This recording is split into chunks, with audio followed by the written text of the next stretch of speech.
chat.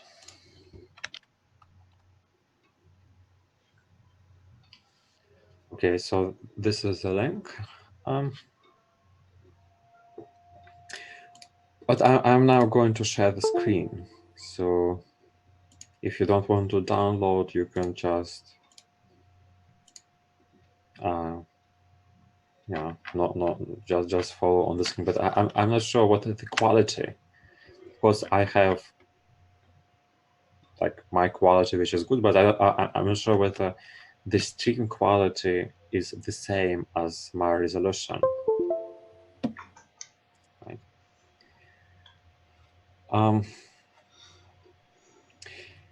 Right. So, by the way, so for the attendance, please in the write your.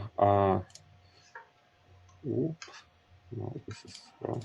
Please write your student number in the chat.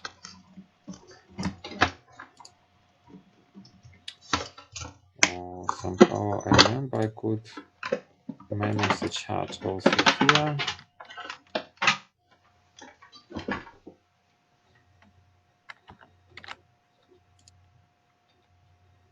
No, here it is.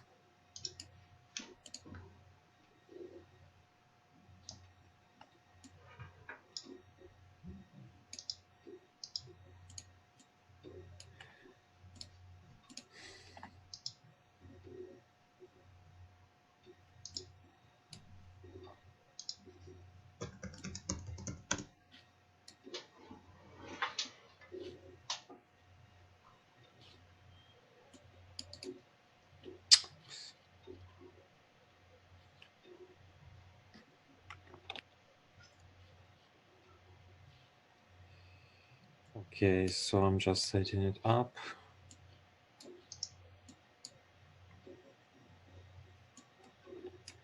And now I have to pin it on top. No, it doesn't. Okay, then I will do like this.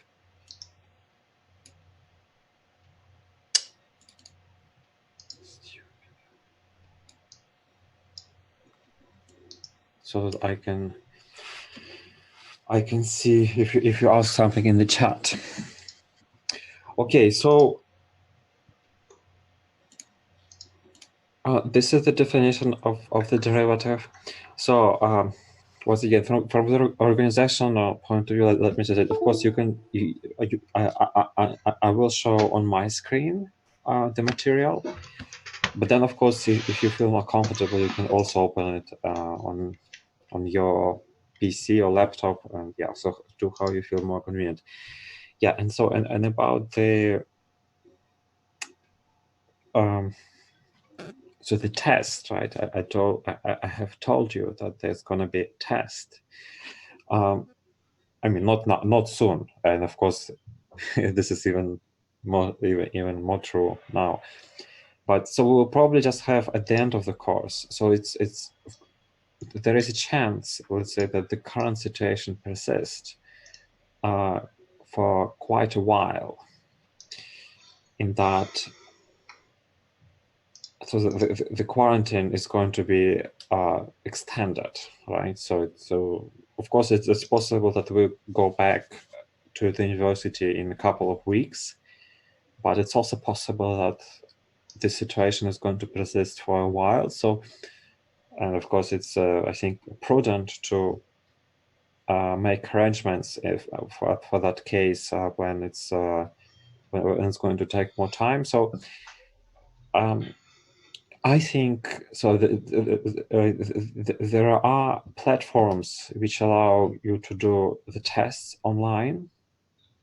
So I haven't yet looked into it in particular in more detail, but as the time moves on, I will probably choose some resource, online resource, so that I can create a test and you do the test online. So, but that is for future. So that is not anytime soon. So that is maybe, yeah. Okay. So with this out of the way, so let's proceed to the derivatives. So this is the definition of the derivative. So I think a little bit discussed it already. So the following limit, or you can also rewrite it like this in terms of the increment. This is probably more often that you see.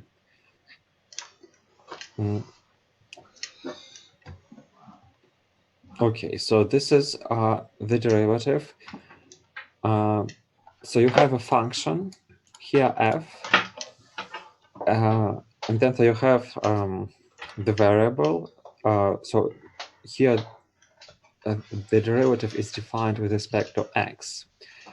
Now, as there are functions of multiple variables, and then it is important with respect to which variable you define the derivative. But of course, in this course, we only deal with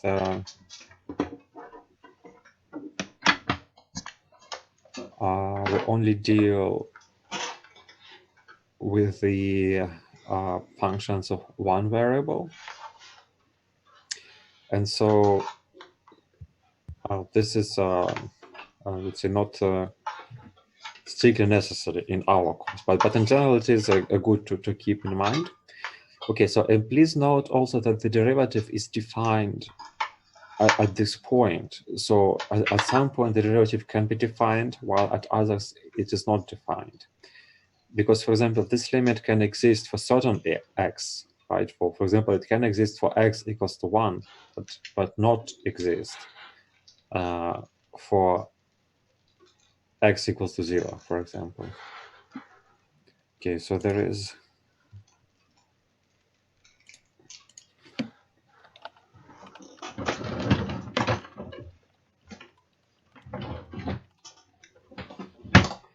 Okay, so I believe we also have performed similar computations. Now, how do you find the derivative? Of course, you probably, since this is a repeat course, and you actually, as far as I mean, from my understanding, you do have some knowledge. Definitely didn't seem like failed students to me, but so you probably know, you should probably remember how do you compute the derivatives. Okay, perfect. So you probably remember that there are rules, right? For example, for the polynomial, so for x squared, the derivative is 2x, and you probably just remember it. And this is how you usually compute the derivative. Now, this example is given. How do you use the definition to compute the derivative without using that shortcut that you have? So you basically, I think we also did it a little bit on the lectures or during the classes, that you take the increment, and right, so this is in the numerator is the increment. Yeah, and then you just open the parentheses and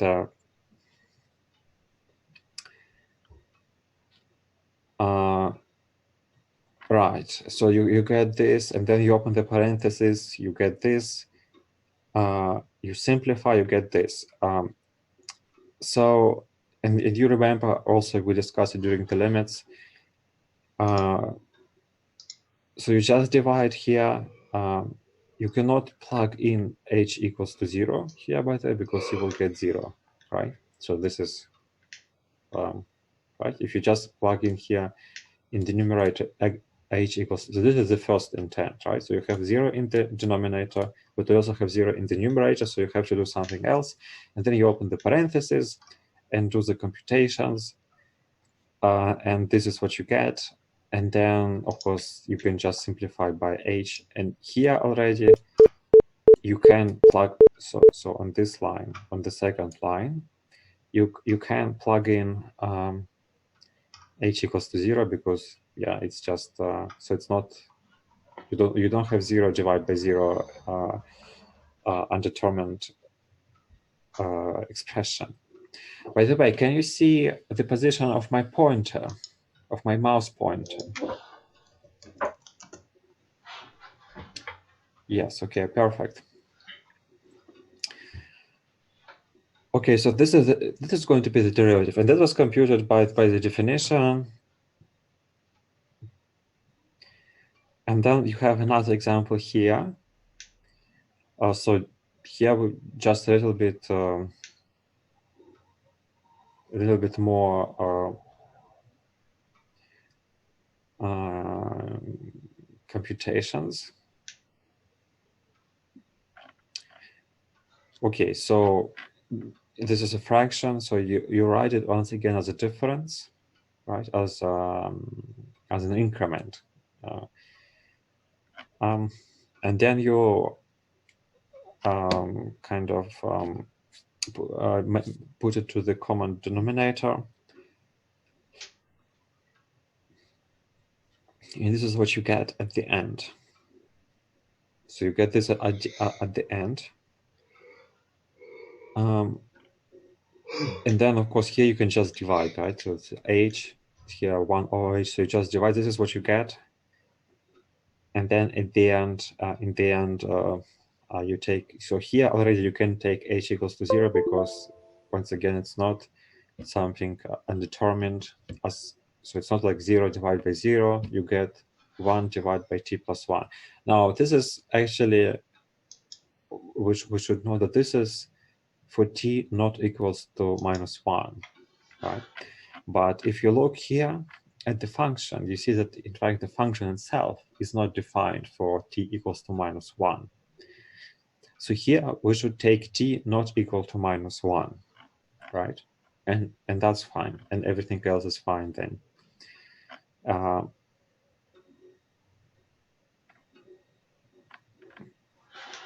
Okay.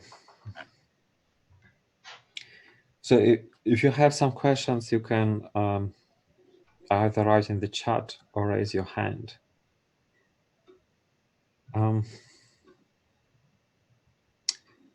Okay, so the next example involves, I think the principle is more or less clear.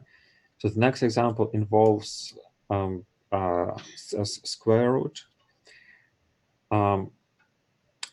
I think we dealt a little bit with this during the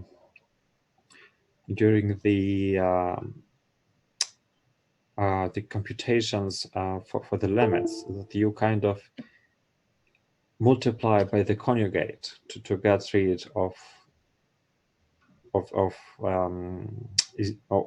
the situation when you have 0 divided by 0, right? Right, so they multiply by the conjugate. So we have one square root minus another square root, so you multiply by their sum, right? And then, as you remember, you get, using the formula for the difference of squares, you get, so if this is a and this is b, it's going to be a minus b multiplied by a plus b, which is equals to a square minus b square. And this is exactly what is written here. So it's a, so the first expression minus the second expression, so a square root, the square root goes away.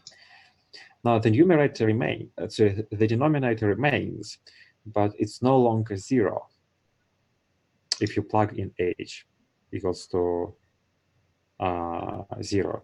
Now, I mean, the parenthesis is no longer 0. Of course, we still divide by h, but so we have 5h in the numerator after the simplification, and h in the denominator. And here we can divide by h and then plug in h equals to 0, and this is what we get. Now, of course, this thing also needs to be defined and not 0, right? This 5 minus z has to be larger, strictly greater than 8. This is the only way. So this is exactly when this function, this derivative is defined.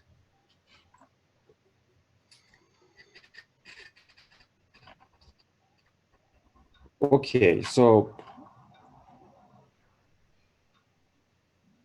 okay, and here we have the absolute value. So I think we also have considered it, but uh, uh, right, so the derivative is 0, right? So of course, if x is not 0, then the derivative is going to be easier to compute. But okay, so they intersect at 0. So they take here different limit from different sides. So from when h goes to 0 from below, this is the one. So the limit is -1. And then when h goes to 0 from above, the limit is 1.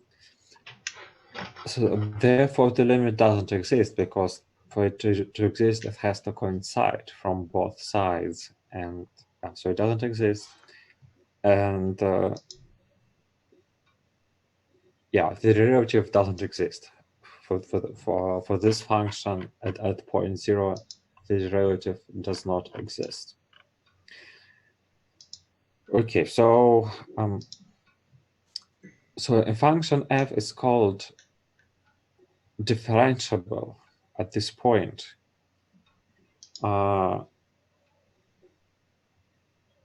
if the derivative exists. So this is pretty, I think, self-explanatory, right? So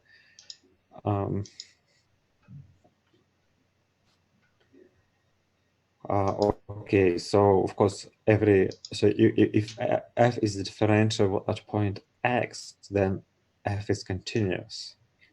Well, actually, it requires some proof, but we will not do it. So, but of course, if f is discontinuous, then you can imagine that the limit cannot exist, because it's going to be infinity, right? Now, the reverse is not true. A continuous function does not have to be differentiable, as this example points out, because this function is, in fact, of course, continuous. So remember, we also discussed the continuity of, right, and the lecture, I think. So a continuous function, roughly speaking, that if you draw your hand, not kind of lifting the point of your pen from the paper, right? So you draw it in a continuous fashion, and this function is continuous.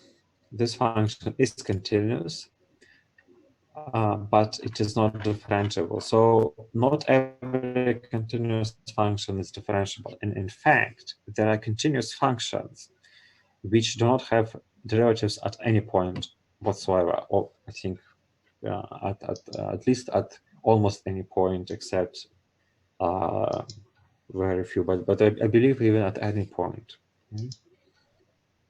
Yeah, pretty sure. So there are continuous functions which are not differentiable anywhere. But of course, we will not deal with such functions here. Now, most normal functions which you meet everywhere are differentiable. For example, if you have certain time series, like dynamic for something, and then it is usually differentiable. Okay, so if you have a continuous quantity changing in time, so it's usually differentiable. Of course, there are exceptions which are usually related to some kind of, for example, stock market. So if you look, for example, at currency exchange rates, these are not differentiable, right? So let's have a look.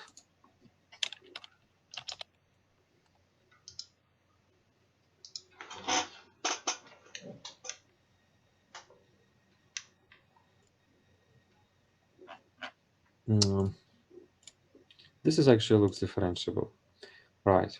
So if you look at this plot, it is not differentiable, right? And this is true. This is true for stock values and for exchange values, also for kind of financial things. they kind of are not differentiable typically. But if you look at something, well, of course, the example that comes to mind of quantities that is differentiable, more or less, is the number of people infected with the coronavirus, right?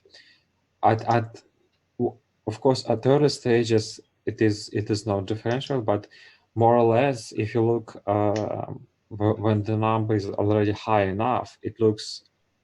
I mean, it pretty much it behaves more regularly and so it is reasonable to assume that it is kind of differentiable. Of course, it is not, because it is still a discrete number, so it's not.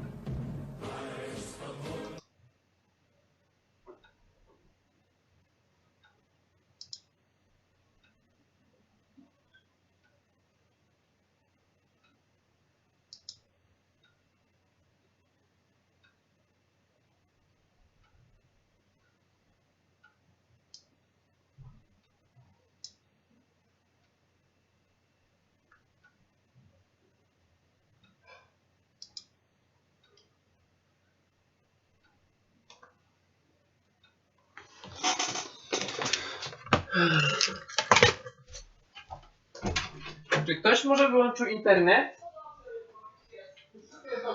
No właśnie nie jest dobrze, bo mam wykład, no.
The volume is increasing or decreasing. So this is the change. So we're interested in the rate of change. So we take the derivative, right? And then, okay, so we have t equals to 1. We plug in t equals to 1 and we get minus 12. So this is negative. So if you take a small time increment at this time of t equals to 1, very small, for example, you take 10 to minus 3, then your water volume is going to decrease by approximately 12 times 10 to minus 3. I think we also did a little bit this with R, with a programming language, and yeah, so how it looks like.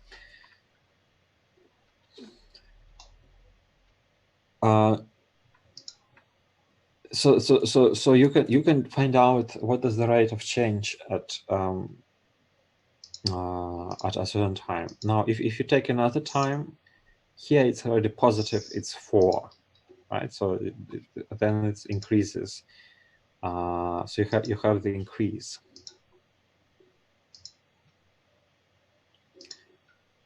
Okay, now the third question is the volume of water changing faster at t equals to 1 or t equals to 5? Now, for t equals to 1, it was minus 12, the derivative. So it means that per unit of time, you lose 12 units of volume. So whatever the units of volume are. And here you gain 4 units of volume per unit of time. At least for small small values, right, of increments. So it means that the volume is of change is faster at t equals to 1, because of course 12 is larger than 4, right? Okay, and then D is the volume of water ever not changing. So not changing corresponds to the derivative being equal to 0. Right, because if the derivative is 0, then at least at this moment, the amount of water does not really change. So, okay, in this case, it's going to be, so we write down the derivative, and then it's just an equation, and we get t equals to 4. But this is, of course, we should be very clear, this is a very brief instance. And what it means, in fact, that if you take a little bit larger than 4, then it's still going to change, however small you take. But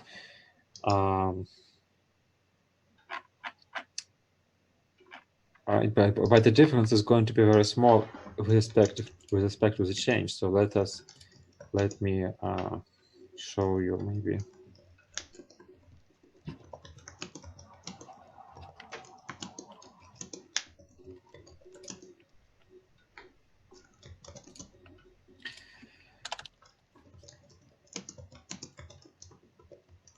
So f is 2t squared minus 16t plus 35.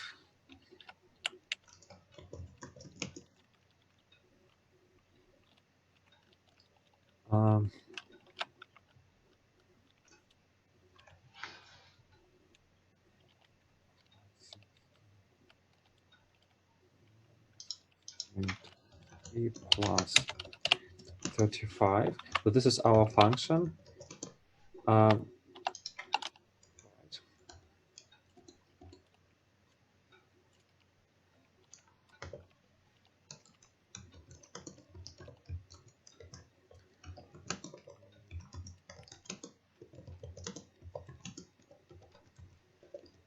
Okay, so if we take f of, so I take now f of 4 plus 0, 0, 0, 0, 1. So 10 to minus 4, right?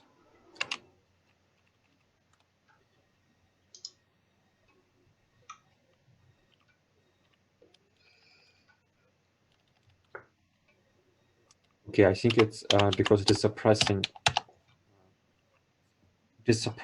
at the too many zeros after the dot. So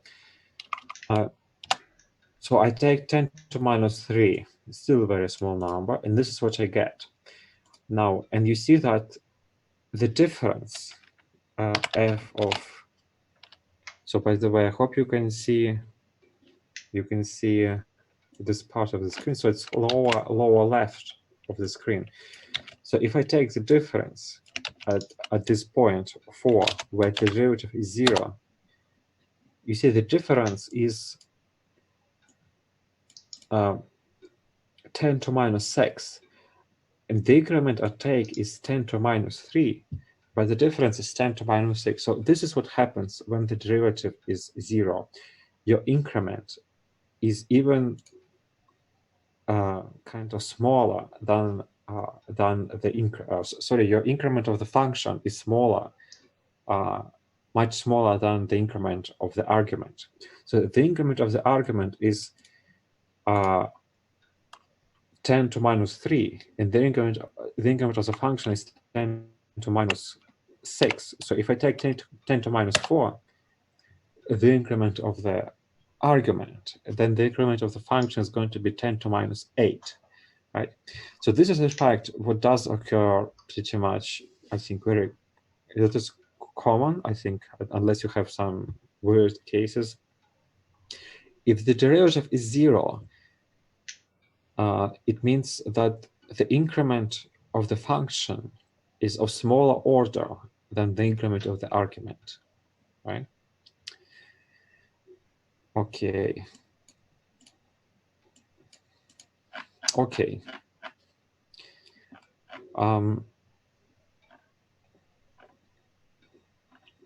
Now, of course, then you also remember that the derivative represents the slope of tangent line, right? It's just, I think you.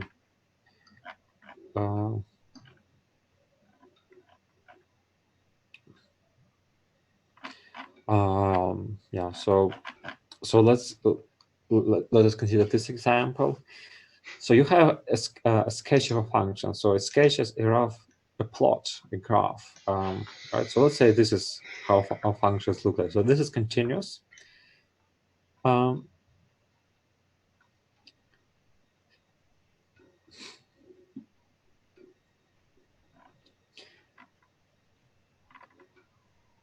And you are asked to sketch the derivative, the graph of the derivative.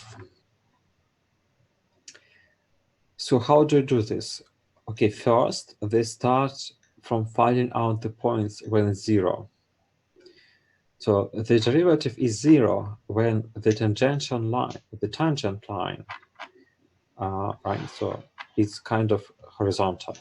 Well, it is horizontal, not kind of. So if you imagine, if you draw here a tangent line to this point, then it's going to look like this. So it's going to be indeed horizontal here, right? And then also here.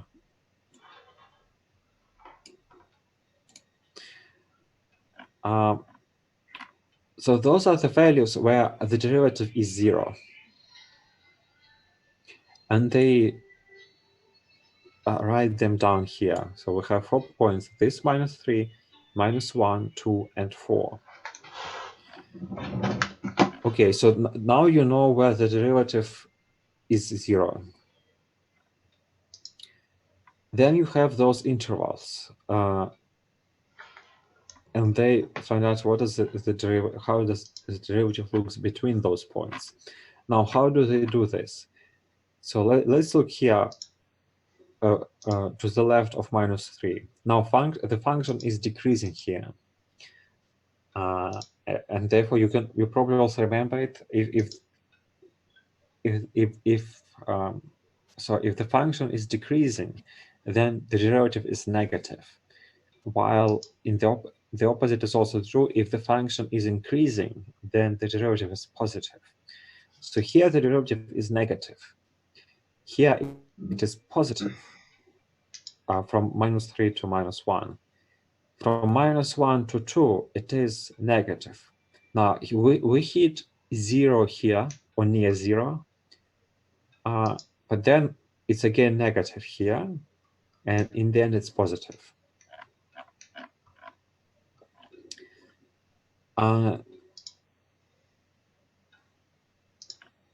Okay, so here they describe those arguments, and this is what they come up in the end.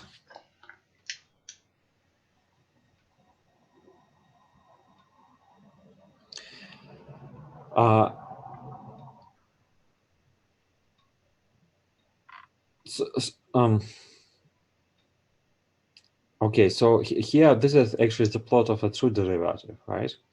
But of course you cannot plot. I mean, if you just given the plot, you cannot just plot of the function. You cannot just draw the derivative, but you see, so it's negative below minus 3, or to the left of minus 3. Here it's positive. Then here it's again negative, and here again negative, and here it's again positive.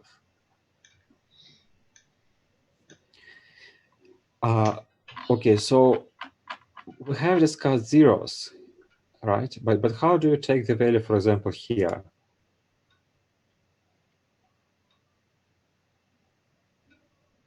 This point on the trajectory. What is going to be the derivative here? Well, you take the slope. What does it mean, the slope? You take the so if you kind of zoom in, imagine that you zoom in, and then you take an increment in the horizontal, small increment in the horizontal line, and then you take the respective increment, the change of function, and then you divide, right? And this gives you approximately the derivative. So this is, so they take -2, okay, they take 3, for example, take 3, this one. So you draw the tangent line, and then you take the increment. And they here take the increment to the negative, in the negative direction, but it doesn't matter. So the increment of from 3 to -2 is going to be -1, right? To go from 3 to 2, you need increment by -1. Now, what is the increment of the function? So we can have a look that the function approximately equals to 3 at this point, and is approximately like 1.8, something like this, 1. It's a bit larger than 3, right? So it's a little bit, so it's like 3.5 or something here, the value of y. And then here the value of y is 1.8 or something like this. So the increment is going to be approximately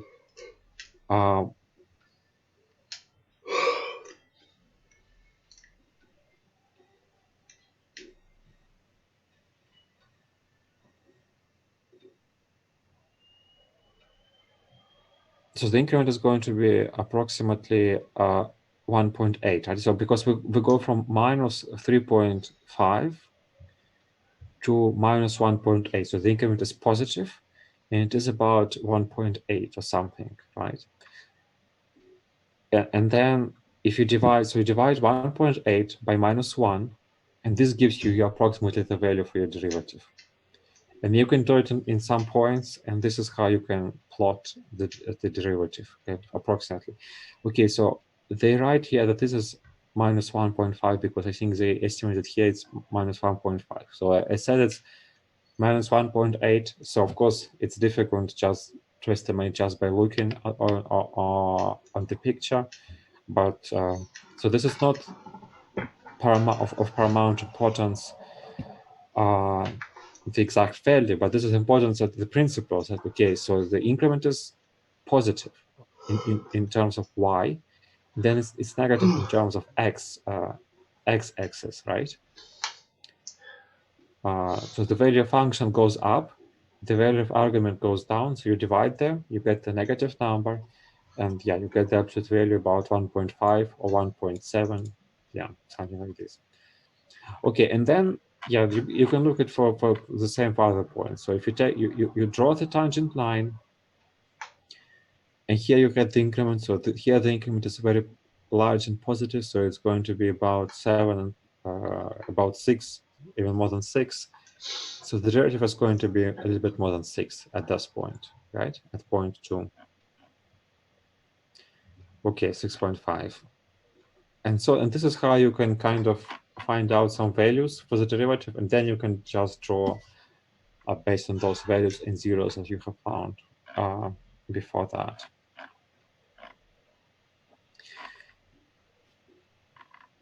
Okay, so please have a look at this example, because such a problem can be on the test. So such a question can occur on the test. If you have a plot of a function, a sketch of a plot of a function, then sketching the derivative can be on the test. Okay, so maybe mark it for yourself in some way, or something that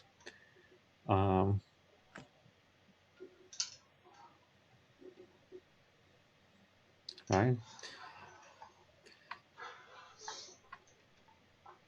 Okay.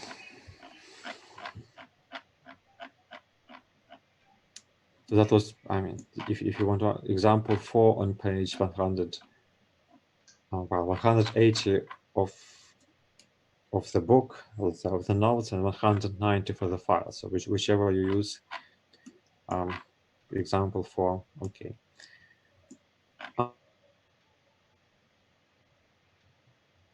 Come to the formula. So this is probably that you actually might remember, I imagine.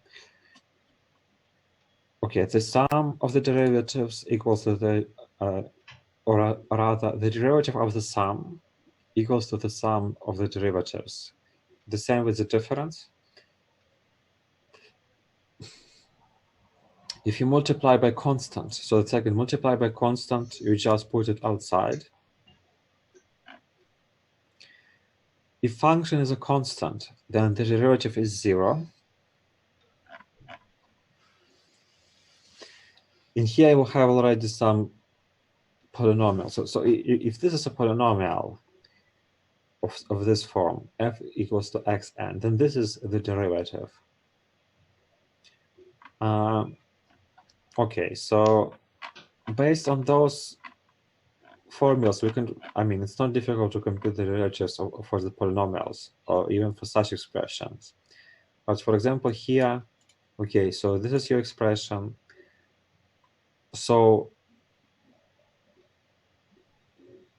okay, so how do you do this? So this is x to 100, right? X to 100.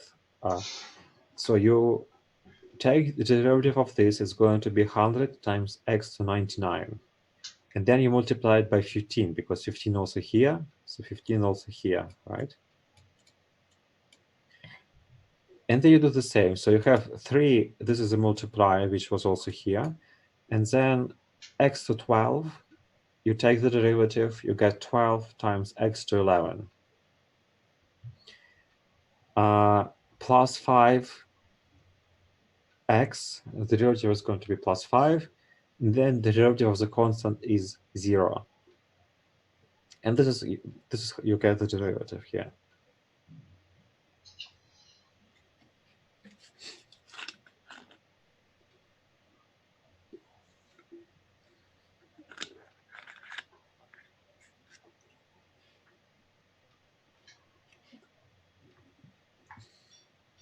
Right, so okay, here they just make a note that this rule, of course, if n equals to 1, then kind of the derivative is going to be just 1 here, right? So kind of you replace x to 0 with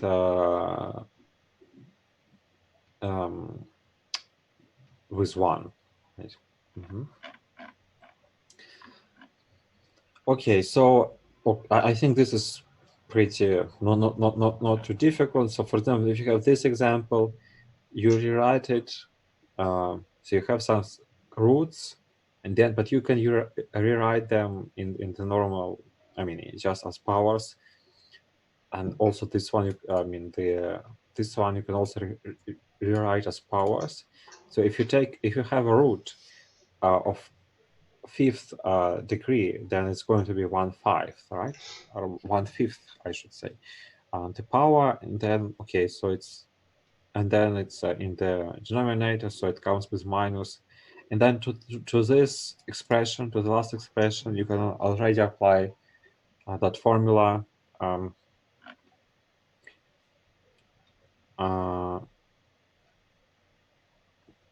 So for example, here minus 2/5.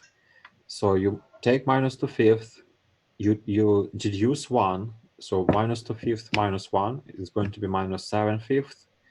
And then you keep 2 here in the end.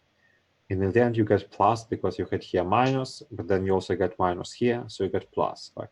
So some care needs to be taken when computing, but I think this is pretty okay, so it's clear how to do it.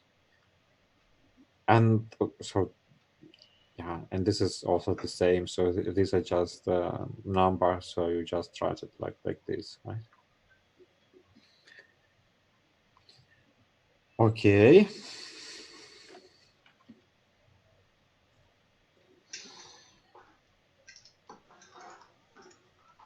Okay, so these examples are in the same frame, so in the same spirit, right? You just rewrite it like this. So this is just monomials, right?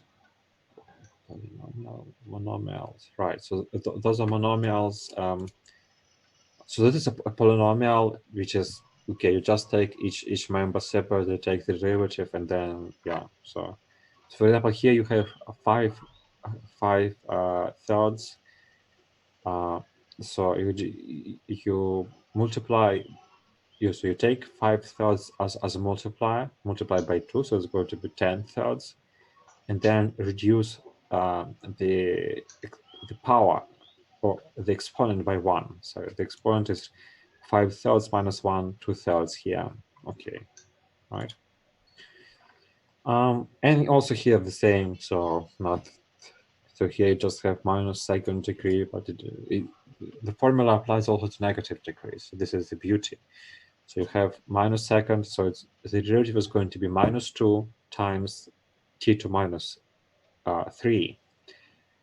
And then you multiply by minus 5. So minus 2 times minus 5 is going to be plus 10. This is why here you have plus 10, and then minus 3 remains. Okay, so I think this is clear more or less how to compute the derivatives. Now this is about the tangent line. So this is how the equation for the line looks like at the point A. So this is just a reminder. I think this is also the part of this school curriculum, but I'm not sure. I'm not actually sure. Probably not, right? But okay. Anyway, so this is how the equation for the tangent line looks like.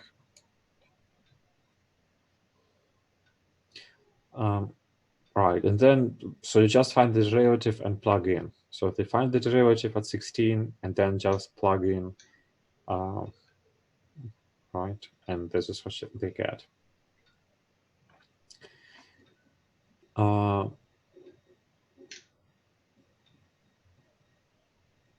Okay, so in this problem, so we will just only discuss the formulation, we will not consider the solution. So we have the position of the object, and then they ask, determine whether the object is moving to the right or to the left, or when. So at what moments of time the object is moving to the right, and when, at what moments of time it is moving to the left.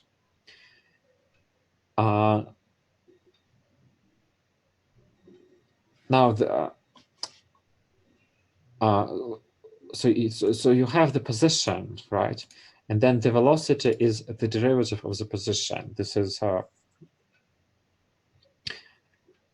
so if the derivative of s is positive, then it is moving to the right, because the change is positive, and yeah.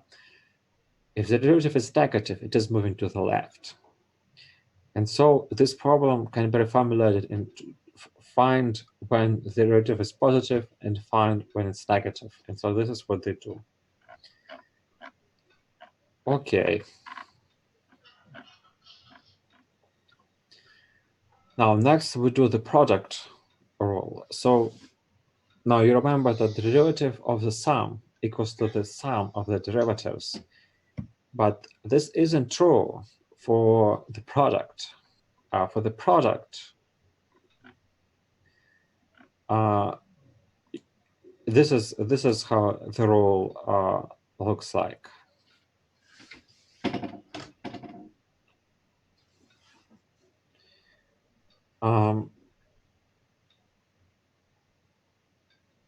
Right. So this is how. So I think that you may also be familiar with that one as well. You might also remember it. And then this is the formula for the quotient or for the fraction, right? By the way, let me just check how it's pronounced. I'm not sure exactly.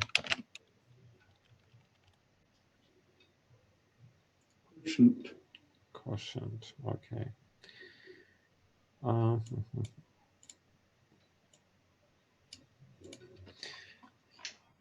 Okay, so and once again, using those formulas, it's not too difficult to compute the derivatives. So, and then you have also the example. So,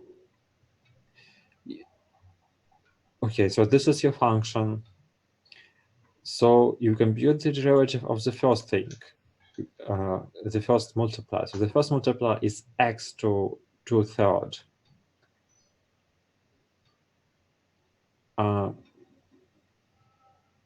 So x to 2/3, this is the derivative, 2/3 times x to minus 1/3. And then another multiplier you keep unchanged. Plus, you take the first multiplier and then multiply by the derivative of the second multiplier. So the derivative of the expression in the parentheses is going to be 2 minus 2x, right? So yeah, and this is your derivative.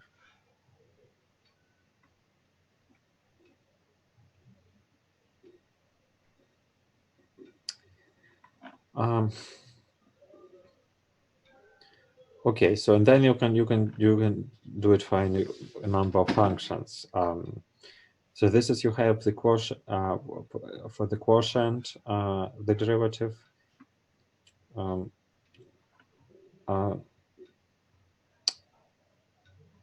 So this form is a little bit more involved. So here you have the derivative of the numerator times denominator, right? Minus the numerator times the derivative of the denominator, and then in the here you have just denominator square. Yeah, and so this is also what you do here. So you take the derivative of the numerator, which is 3, multiplied by the denominator, 2 minus z. Here you have the numerator multiplied by the derivative of the denominator minus 1. You also have minus here because it's in the formula.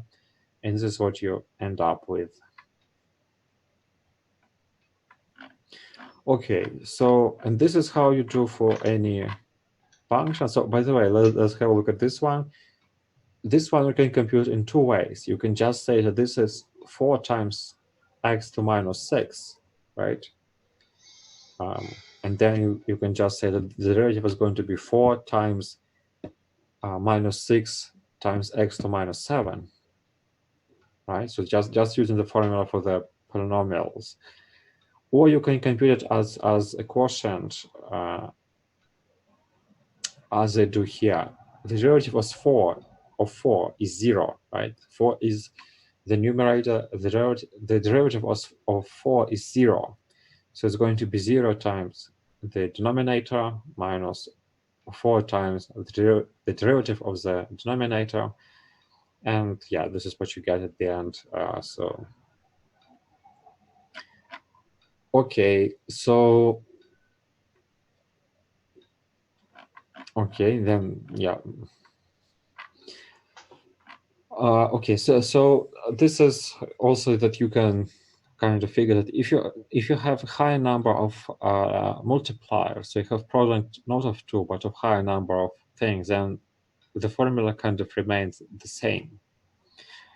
So for example, if you have 4 multipliers, you take 4 summands for the derivative, and then you see here you differentiate only the first, and the other 3 are unchanged. In the second, you differentiate the second, the other 3 are unchanged, and so on.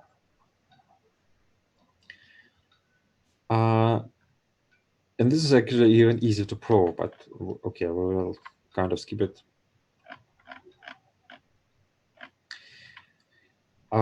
Okay, so above we discussed a little bit the derivatives of the polynomials.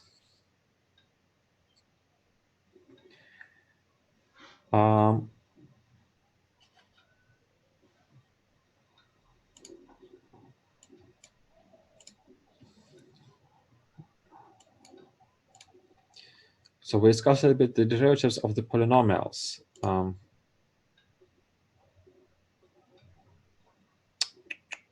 Just one moment.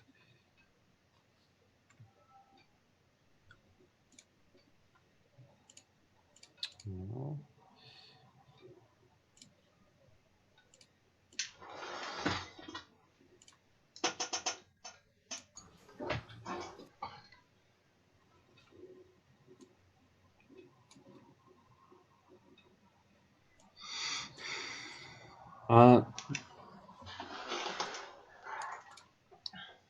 So now we want to discuss the derivatives of the trigonometric functions.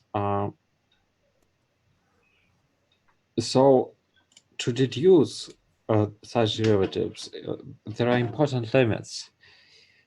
And by the way, this is definitely one of the reasons why the angles are usually measured in radians, in at least in the course of mathematics. So you have in radians, you have this limit, right? So it looks very nice. Of course, if you had different units of measurements for the angle, then the limit will be different. Okay, so this is about the limits. So of course, I think this is one of the so-called magical limits, right? So, but okay, so this we'll skip a little bit. So let me just say that it is just how so we will not prove them. Now this can be used to calculate other limits. So the easiest example, let's take b for example. So you have sine of sec x over x. Now how do you do this? You multiply both parts by 6, right? Both numerator and denominator. You have sine of 6 6x divided by 6x. So you put 6 outside, and this is what you get. You get sine of 6x divided by 6x.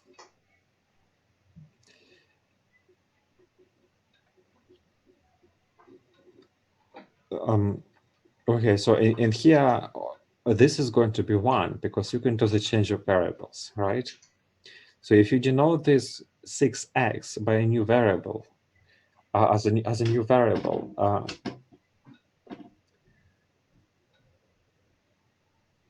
so it's going to be, so they call it theta here. Then it goes to 0, right? As x goes to 0, and then this is how you can write it. So so this limit is going to be 6 in the end. And then in the same fashion, you can compute this limit, right? Or you can also do like this. So, or you can also just do a change of variables, multiply by 7 and do the change of variables.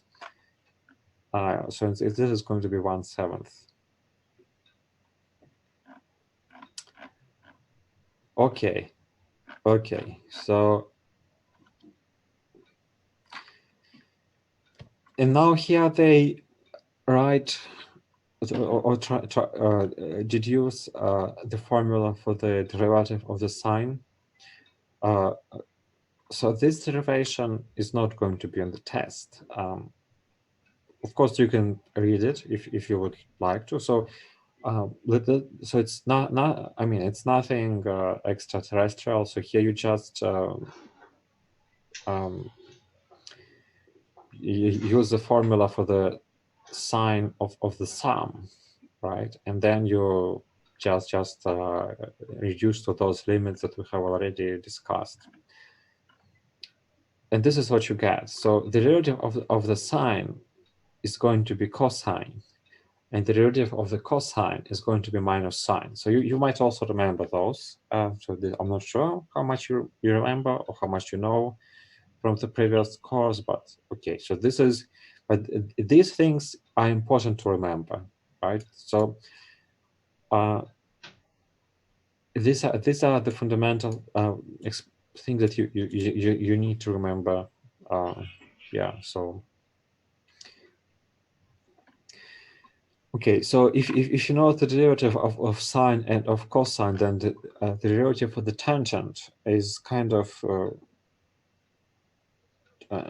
not difficult, not difficult to compute by just taking as a quotient, right? As a fraction, I should say quotient. So let me check. Quotient. Quotient. Okay, so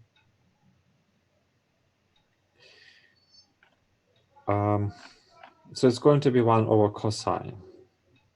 In here you have the formulas. So we will not use for the formulas for the reverse, not reverse, but that's right, reverse trigonometric function. So the last three we will not use. Those three we will not use. Of course, you can just deduce them. It's not a problem. But here you have for sine, for cosine, and for tangent. So these are the important formulas. Okay, the most important are for sine and for cosine, because if you know for them, you can deduce for the tangent. But right. Okay, and then you have the derivatives. So okay, so let's say we have this d, right? So this is a quotient. So you take the derivative of numerator of the denominator.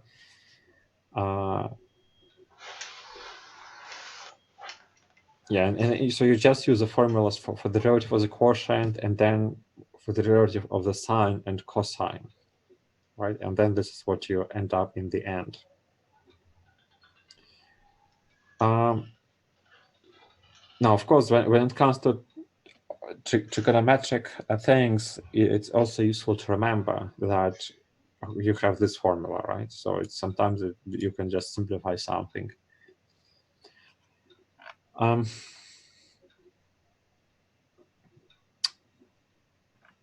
Okay. Okay, I think this is should be clear. So let's have a pause. Right. So let's take 5 minutes break. Okay, 5-minute break. So.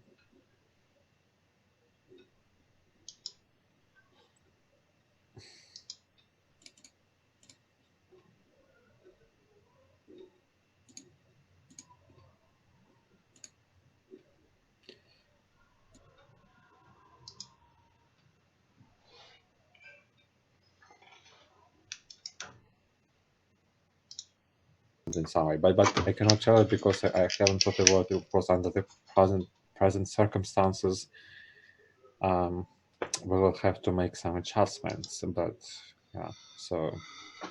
But please write your number to indicate that you were here.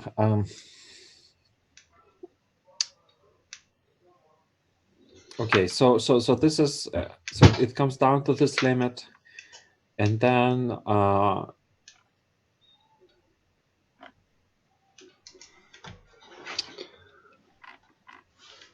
there exists a number for which this limit is 1, and this number is called e. And this number can be defined in a number of ways. Those are 3 properties or definitions also of this number.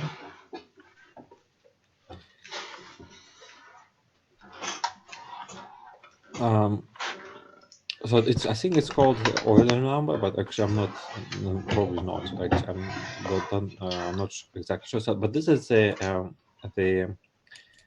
the numerical value, you see, 2.7182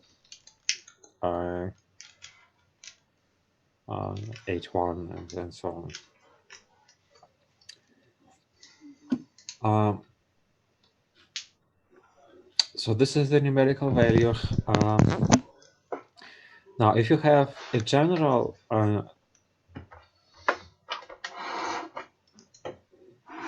if you have here for the a to the power x, in fact, it's not too difficult to show that the derivative is going to be a to the power x, and you just multiply it by a logarithm of a. Right. So if a equals to e, then this logarithm, natural logarithm, is going to be 1. So this is okay. So this is consistent with this formula. Oh, sorry, but with this formula, f of x equals to e to the power x. So the derivative is going to be e to itself. So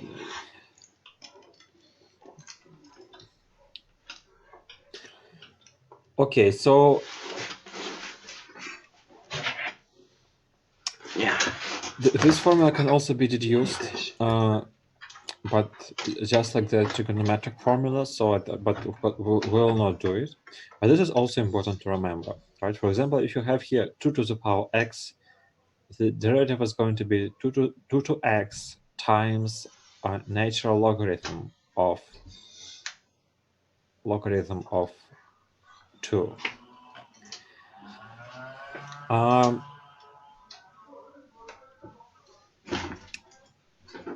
Okay, so and then so that was the derivative for the exponent, and here for the derivative for the logarithm. So there are, so you can do it in a different way, but how to so here they describe how to do it with the inverse function. So if f and g are inverse, then you have this relation. So you see, you can express the derivative of g via the derivative of f. So the logarithm and the exponential are inverse, right? If you take e to the power logarithm of x, you're going to get x. So this is the definition of the inverse function. Right? And especially if you take logarithm of e to the power x, you will get x. So the derivative of the logarithm is, so they use this formula, and this is what they, right? So okay, so logarithm of g, logarithm is g, and then f is the exponential, and then okay, so you start here, you apply this formula, so in the blue box. Now the derivative of f is going to be the same function, so it's going to be e to the power x. So you take e to the power g of x, and then you take e to the power logarithm of x, and then it's going to be 1 over x. Okay, so this is the derivative of the logarithm.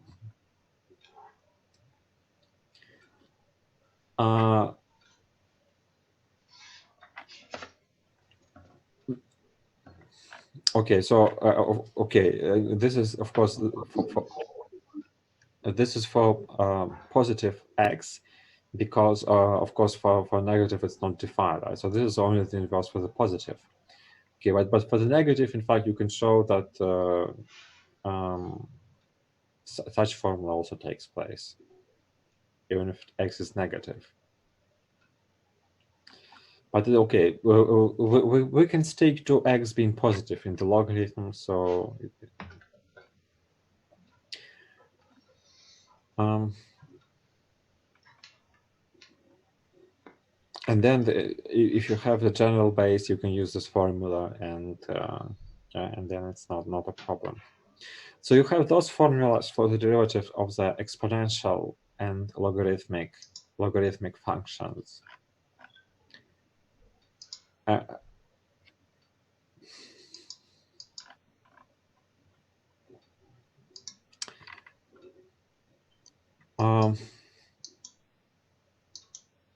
Okay, so and here once again, you have the example. So here you don't use anything special. So you have the rules that we have described, and you follow those computation rules, and you get the result. So, for example, here you have in A you have this function. So this is a difference. So the derivative of the difference is the difference of the derivative. So you differentiate each term separately. So you differentiate 4 to w. 4 to w is going to be, the derivative is going to be this, right? Because you remember, so you take a equals to 4 here, and this is what you get. So 4 to w, and here you have minus 5 logarithm. Yeah, once again, you also use, so for you use this formula, or if you actually, this formula is the fourth formula here is the least useful, let's say, because you can always easily use it using this formula. So yeah, if you remember the change of base formula, which we also discussed, I think, on the lecture or on the practice, then you can just write it like this.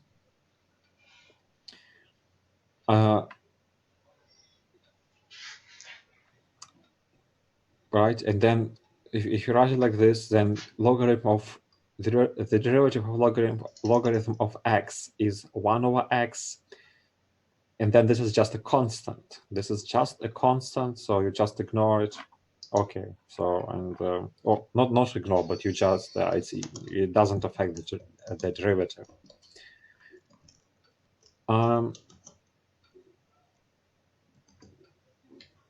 Okay, and here also it's the same. The derivative of the quotient. So once again, you just use the formulas and nothing really here. So here you have the product. So you use the formula for the product, right? So this is the formula for the product. The derivative of the first one times the second. So the derivative of t is 1. So it's going to be just the first summand here is e to the power t plus the first multiply, which is t here, times the derivative of the second multiplier. The derivative of the e to t is going to be e to t itself, right? So this is what you get.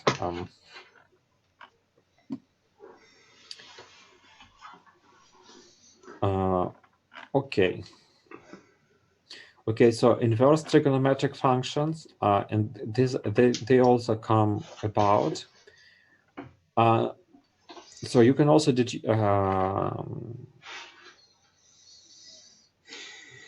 so arcsine, arcsine, arccosine, and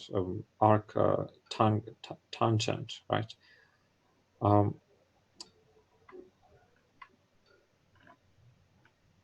So, okay, you can deduce those formulas. This is a little bit more complicated, but you can deduce using the formula for the reverse functions, derivative of the reverse functions, which we also mentioned. So this is not going to be like on the test or something, this deduction. Now, if you really want to go into calculus, then of course I invite you to have a look. If you really want to kind of to see how it's done, but this is optional. This is optional. Okay, so but just I'm looking for the formulas. So here they are. So this is the formulas.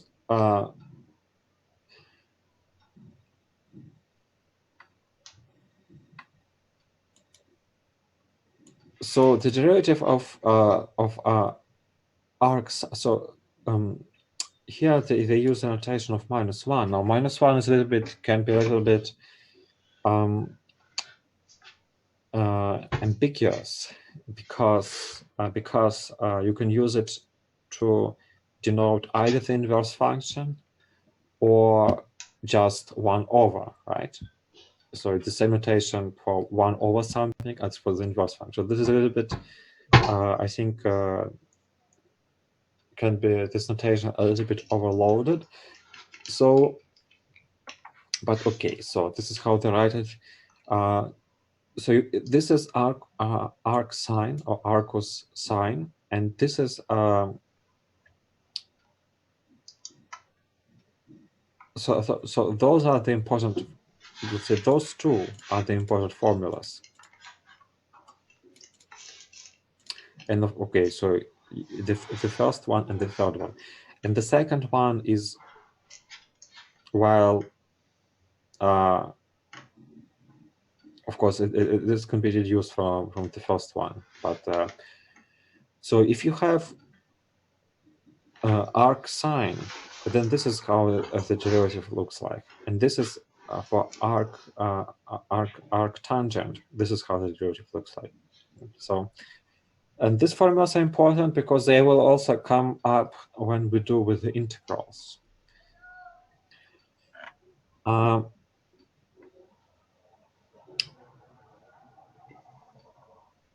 So once again, to find the derivatives, you just use the same formulas again and again, right? So, okay, so the hyperbolic functions we're going to omit.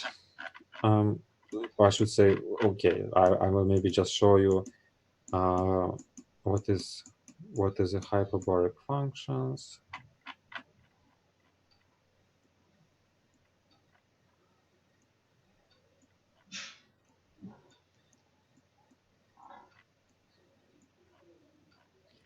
Okay, those are the so-called hyperbolic functions, so they plays an important role in mathematics, but we will not use them for this course, so you don't need to remember anything. Well, I should maybe say that in particular this function, hyperbolic tangent, is important also in machine learning because it is nothing else but the activation function for. So if you do the structure of the neural networks, this is the most commonly used. Well, at least let's say maybe 10 years ago, definitely the most commonly used activation function for a neural network.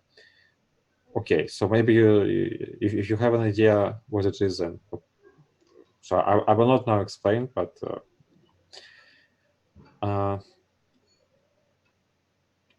yeah. So this is just to mention this, and we are going, but we will not do them in this course.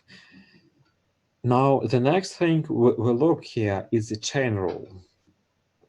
Now with the above rules, you can compute the derivatives of all those functions listed here, and also their sum and products and so on. But for example, here, what we get are the functions of functions.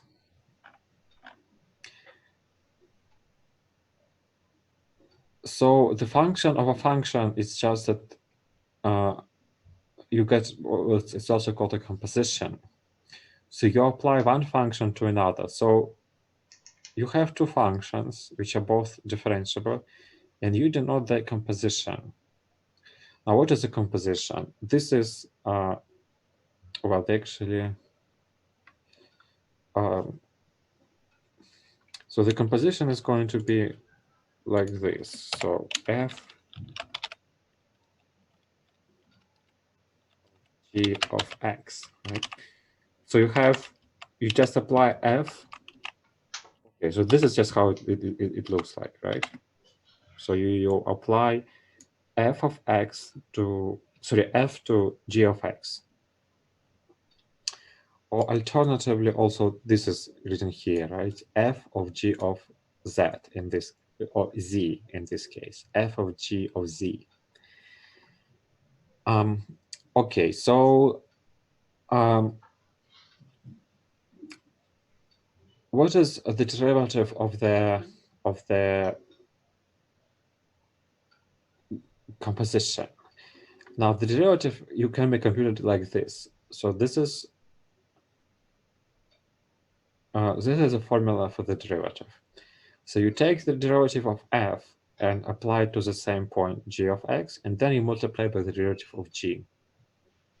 And then it can be reformulated. So the second one is convenient because this looks very nice, because somehow if you look at this, you want, of course, to cancel out du and du, right? Because it's kind of a quotient. But remember that those are not really quotients, and those are not, and those dy, du, dx, they are not really numbers. So you cannot just cancel, but it looks as if you can. And this is, in fact, if you just formally cancel, it is going to be correct indeed. So this is just a convenient way to remember it, mnemonic device, if you want. But so, and with this rule, you can compute the derivatives of many functions. Okay, so this one, let's say, is less impressive. Okay, nonetheless, so they give it. So let's consider this one. Now, this can be represented as a composition function for, right? So we take f equals square root of z, and g of z equals to 5z minus 8. Then this function r is going to be f of g of z, right? So this is our r,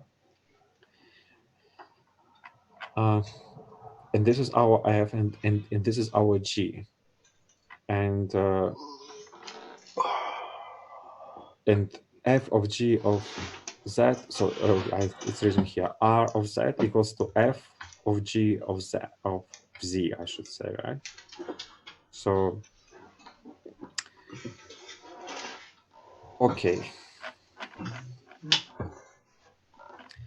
Okay, so let's now compute the derivative. We just used this formula, r prime equals to f prime g of z times g prime z of z. And so the derivative of f of z equals to this. So now we have the derivative of 5z minus 8. So we plug in here, instead of z, we plug in 5z minus 8. So we did something like this for the limits, right? We're computing the limits. So the derivative is a function. So if you have, for example, here not z, but 3x plus 1, you just plug in here, instead of z, you plug in 3x plus 1, right? And so here they have, instead of z, they have 5z minus 8. So they just plug it in, and this is what they get. Okay, and this is how you compute the derivatives.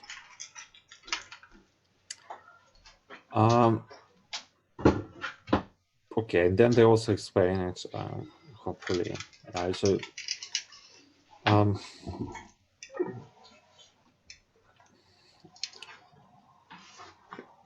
So let's consider other examples. Let's consider A.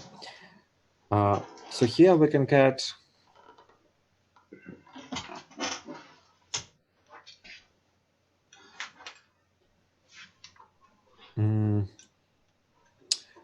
okay, so there was a question. So this is just to answer to Camille. That was. So I'm not sure what you mean by UL network, but if you have a standard neural network, just the most basic one, they use a function in the end which is nonlinear, and they usually use. I mean, nowadays maybe it's not usually, but at least 10 years ago, and even maybe later than that, the most standard one was this logarithmic hyperbolic tangent. Sorry, hyperbolic tangent was the most standard one that they use. It's also called the sigmoid function. So it's the same function. Okay, so that was an aside. So let's go back to the derivative of this function. So this is a composition of sine and of this polynomial, right? So we get here, let's say f x equals to sine of x, and g of x equals to 3x squared, 3x squared plus x. And then our function, okay, it's denoted here by f, right? So I will just say that this is h, of course, f is already taken. So, and then f equals to h of g of x, right? So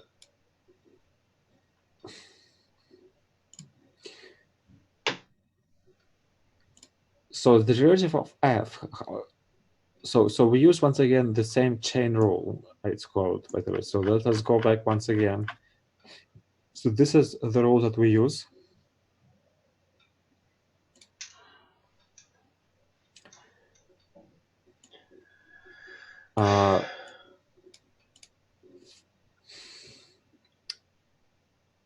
So you take the derivative of the outer function and then apply it to, okay, so this is just the formula that we use. So I think it's, you just plug in, and so let's go back to the example. So the derivative of sine is cosine. So this is the derivative of the outer function. And then you leave inside unchanged, right? As they also write it very nicely here, explain. And then you write the derivative. Okay, so this was the first multiply, and then you multiply here by the derivative of the inner function, inside function. And this is going to be 6x plus 1.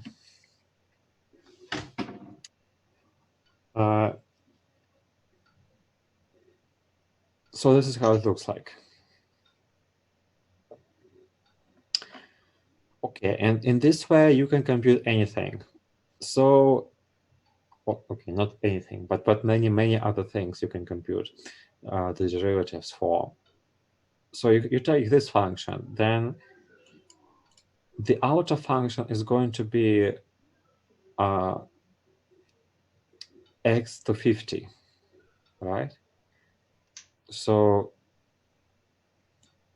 let's consider this function. So the outer function is going to be x to 50, and the inner function is what is inside the parentheses. So what you do, what is the derivative of x to 50? Is going to be 50 times x to 49, right? And this is what they write here, 50 times the inner function remains unchanged times to 49, right? To the power 49. And then you take the multiplied by the derivative of the inner function, which is going to be 60 square minus sine, right? So the derivative of cosine is minus sine, so you remember this. Okay, and this is what you get, and then you maybe just rewrite to make it look nice a little bit, but yeah. Okay, so the next example here, you have the exponent of a polynomial. So here the outer function is going to be the exponent e to the power x, and the inner function is going to be this polynomial. So you take the derivative of e to the power x is e to the power x. So this remains unchanged. And then you take multiply by the derivative of the polynomial, which you compute. And then, okay, this is what it is. Okay, here you have the logarithm of a polynomial. Once again, the same thing. You get 1 over the, so the derivative of the logarithm is 1 over x, right? Okay, let's say we have logarithm of y. the derivative of logarithm of y is 1 over y. So we have here this 1 over y, and then you multiply with the derivative of the polynomial itself, which you compute separately, and this is what you get.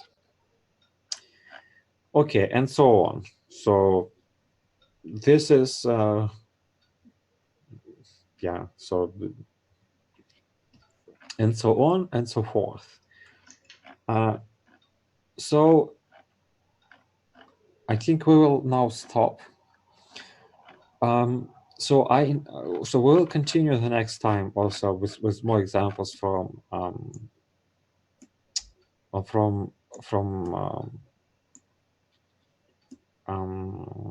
composite functions.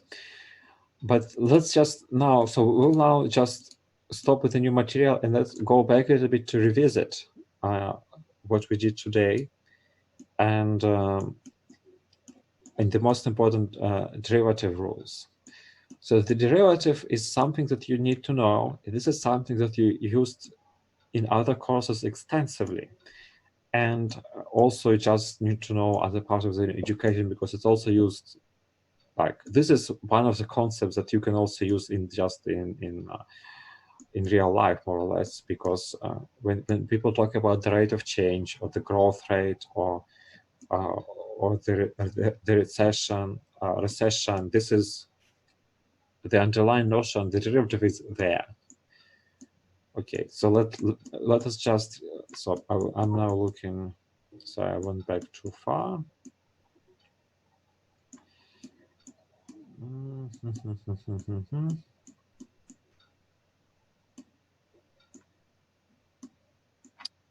Okay, so here we have the derivative. So we revisit now the most important rules. Okay, maybe if you can write them, I think it's not a bad idea to write them. By the way, of course, we're supposed to have a test offline, right? So that I will be present. And for that, I would actually suggest you to make a list, kind of a sheet of paper with all the derivatives, all the basic rules. Now, of course, it may be that we were going to do it online. So, but yeah, I think it's still a good idea to have it at hand. Okay, so let me. Okay, so those are the first rules. So the derivative of the sum, the derivative of the multiplying by a constant. Right. So those are the first rules.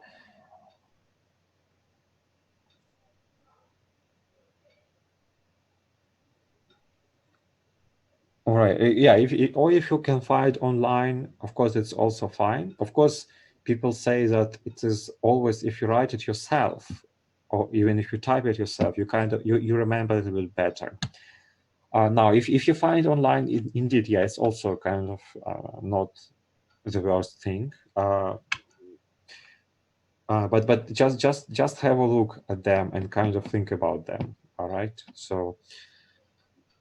Yeah, so I'm answering to Camille, who asked me about cheat sheets, right? So which you can also definitely, I'm sure you can find online for that as well. And this is also not a bad idea because, of course, they're probably well, at least you can find probably well organized.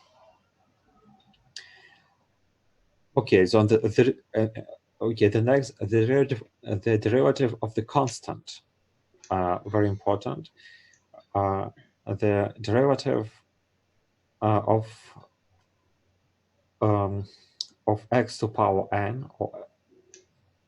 Okay, so here it's maybe would be better even to take x to power, let's say r or something, because n is usually taken like an integer, right? But here it's not an integer; it's for any n.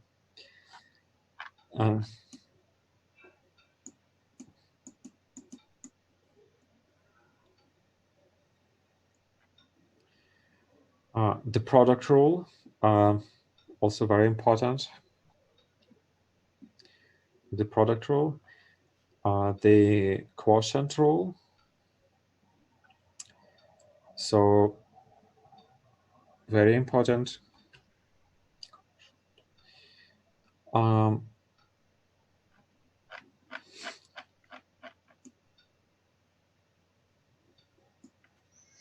Okay, these are not the derivatives, so let's say these are less important, but those of course nice limits. But okay, today we're going to skim.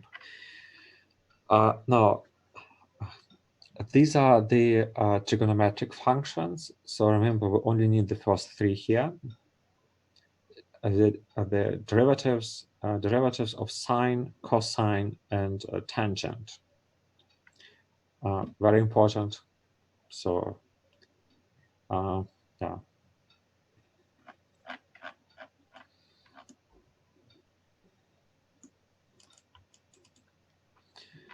Now the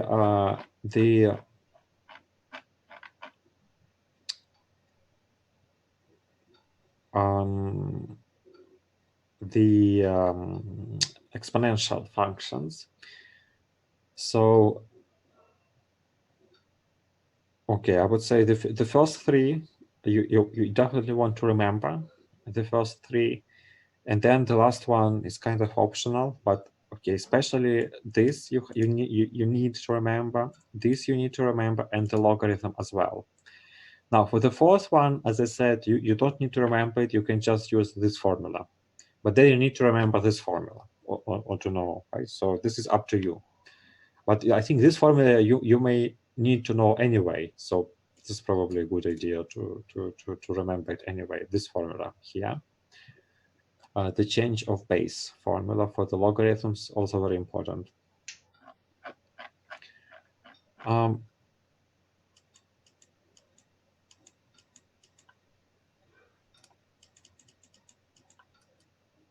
Okay, those are the derivatives for the inverse trigonometric functions. So here, once again, remember that sine minus 1 here, it's not 1 over sine x. It is the inverse function, which is different.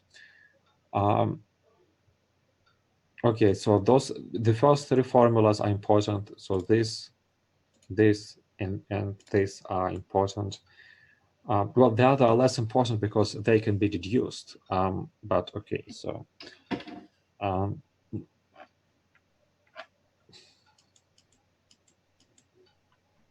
okay, this was skipped. And then, of course, the formula for the superposition of our composite function.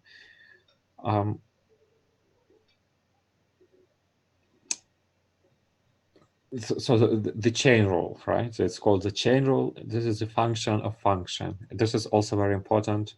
You definitely want to remember that. Okay, and I think this is all for the rules. So I invite you to have a look at those lecture notes. So I at the beginning, okay, I can also just copy my message because I gave a link to those lecture notes. So this is the notes that I use. So I also linked it once again. Oops, sorry, no, this is bad. Everyone. So I just now wrote it in the chat one more time. So have a look at those one and have a look at the examples. So we will not have the classes, so the practice today. So we will see how we go about the practice. Of course, it's not nice not to be able to write by hand what do you want to write in this. So this is, well, but maybe there will be some solutions, but for today we're going to skip it. So those who did not write your number in the chat, please write. So I just remind everyone, so this is going to be kind of your attendance. Please write your student number in the chat if you haven't done so yet. And with this, I think we we're finished for today. So if you have any questions, you can ask me now. And if not, otherwise I will terminate the meeting in 5-10 minutes. Okay. But if you have some questions, you can ask me now. But okay, so I'm going to mute myself, and then I'm going to leave the meeting in 5-10 minutes. If you can questions, you can pause them. But yeah, apart from that, yeah, stay safe, and see you next Monday. Okay, so.